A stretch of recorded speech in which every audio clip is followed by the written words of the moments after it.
Creo que para todos es igual de confuso cuando empezamos con la FX3 o la FX30 sobre el tema de los formatos de grabación.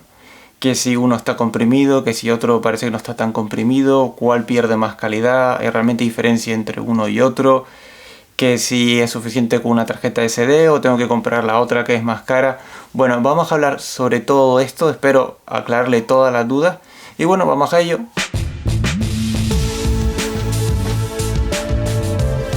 Bueno, primero vamos a hablar sobre el tema de los formatos de grabación. Vemos que hay uno que es XJVC-HS, luego tenemos el mismo S y luego el mismo una S con una I. Bueno, el primero, el HS, es el más comprimido. Ese no vamos a tener tanta información para luego el tema de edición, pero sí que es el que menos ocupa. Luego tenemos el S, que es, digamos, el que está en medio y que, bueno, comprime también bastante. Y por último, el I, que había oído que no era comprimido, pero sí es comprimido. La diferencia del I es que es el formato de compresión intra. Intra lo que quiere decir es que te va a comprimir fotograma a fotograma, mientras que los dos anteriores te reúne varios fotogramas y de esa manera lo comprime mejor. Bueno, sobre los distintos formatos y sobre lo que ocupa uno y otro, lo que yo he podido comprobar es que entre uno y otro más o menos va a ocupar el doble, es decir, el HS ocupa la mitad que el S y luego el intra ocupa el doble que lo que sería el S. Entonces, bueno, si te quieres hacer una relación de cuánto te ocuparía si cambias de un formato a otro, ya ahí tienes pues una idea. Les puse un short hace un día o un par de días en el que le ponía 3 imágenes, bueno, la misma imagen repetida 3 veces con los distintos formatos y les preguntaba cuál se ve mejor.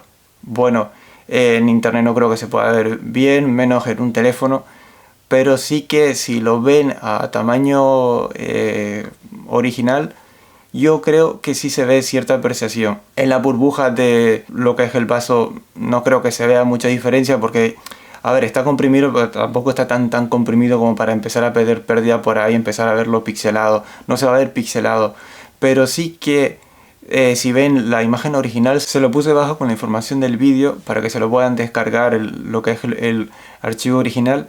Y fíjense que es el intra, por donde se ve la mano, se ve como que la sombra es más fuerte. Bueno, es decir, se ve más oscura.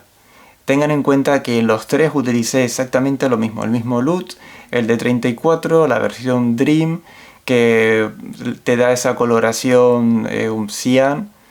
Si lo ponéis a una luz que sea fría, se va a cambiar el color y se va a ver de ese tono, ¿no? Entonces no he hecho absolutamente nada. También si queréis el LUT lo tenéis también en la descripción y os lo podéis descargar. Bueno, en los tres hice exactamente el mismo calibrado de color, lo que como he dicho, el LUT y ya. Y como ven, el color no se ve exactamente igual en cada uno de ellos. De hecho, luego estuve jugando un poco y para mí me da la percepción, aunque en los osciloscopios se ven los tres exactamente iguales, que el que es con la compresión intra, digamos que tienes más información con la que puedes trabajar en postproducción, es decir, guarda con un poco más de calidad. Y bueno, ocupa el doble que lo que sería el tamaño medio. Para mí, yo creo que si tienes un trabajo con un cliente y lo que quieres es guardar con máxima calidad, a lo mejor es ponerle el intra. Si ahora el trabajo que tienes de documentación, que vas a estar un día entero, 2-3 días grabando y tampoco es que necesites estar calibrando mucho, pues el tamaño medio de lo que es el S, yo creo que es más que de sobra. Entonces ahora que ya más o menos hemos visto los tamaños, lo que te pueden ofrecer uno y otro, ¿qué tarjeta debería de usar? Bueno, tenemos entre si utilizamos la tarjeta SD o si utilizamos la CF Express. Bueno, la CF Express por lo general es bastante más cara. Y de las SD tenemos pues una de 250 megas nos va a ir, es decir, 250 megas por segundo, lo vamos a poder utilizar prácticamente para todo. Es decir, todos los formatos exceptuando el intra.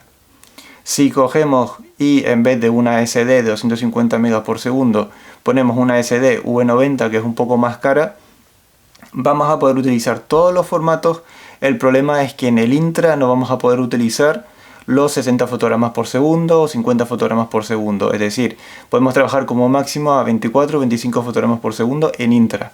En los otros lo puedes utilizar todas las velocidades distintas que hay.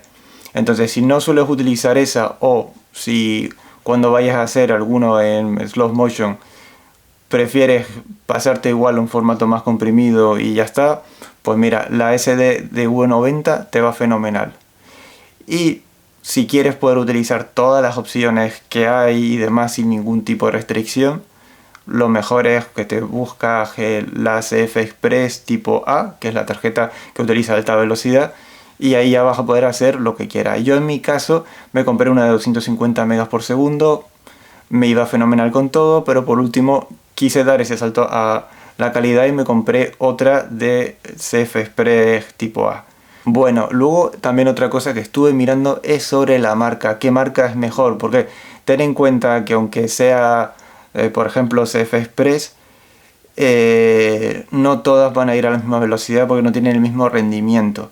Entonces me encontré esta lista que os pongo ahí sobre un tipo que se puso a hacer pruebas y en esas pruebas se ve pues que la Lexar está bastante bien. También tenemos la de Angelville, que también hemos hablado alguna otra vez sobre esas tarjetas que están bastante bien de precio y tienen muy buen rendimiento. Son las oficiales de las cámaras Red.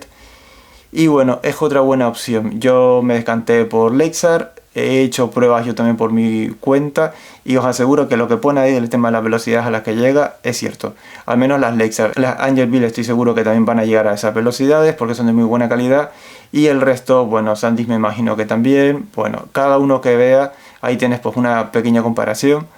Y bueno, eso es lo que le quería comentar. Ya tenemos lo de qué tipo de tarjeta deberíamos usar según el proyecto que vayamos a hacer, sobre qué formato deberíamos de hacer y por último, oye, qué marca debería de comprar.